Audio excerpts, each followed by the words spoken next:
Hi everyone, it's Allie from the Sacramento History Museum, and today I'm going to teach you how to make butter at home.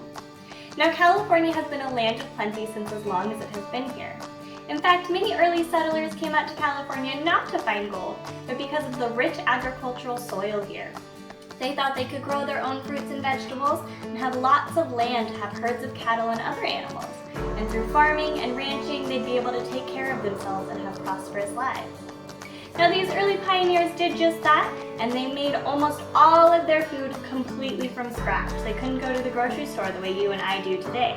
So one of the things they had to make for themselves is butter. Butter is very simple. It has just one ingredient, cream. And so what you're going to need to gather for yourself at home is some kind of cream. I recommend heavy whipping cream, but just about any cream you can get at the store will work. And some sort of small container with a sealable lid. And we're going to use that to shake up our cream and turn it into butter. Shaking it up sounds pretty easy, I'm sure, but that's exactly how butter is formed in a butter churn. You may have seen a historic butter churn, a sort of pyramid wooden barrel with a big stick coming out of the top.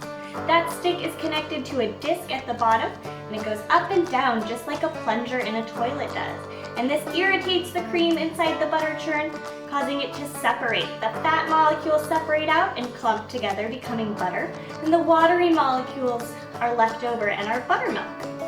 Here is a more modern butter churn, but it's the same concept. You use the crank here and go around to stir and spin cream that would be in this container. And as you irritate those molecules, separate them apart, your fat becomes the butter, and the buttermilk is left behind. So doing this at home, you're going to take your cream and your little container, and you want to pour in your cream about halfway up the container.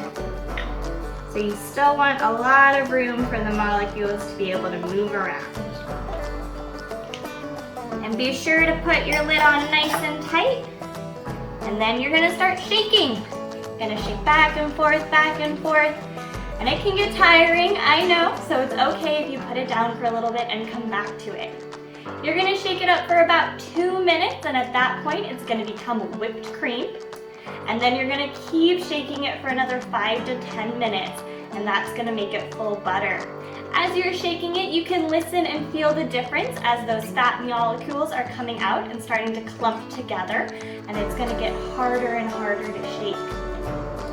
So after just a little bit here, you can take a look. See, it's already starting to become that whipped cream. It's getting nice and frothy on the inside. And then you keep shaking it up, and eventually you'll form butter. So here's some butter I made earlier. It took me about 10 minutes of shaking it, and you can see it looks just like butter at home.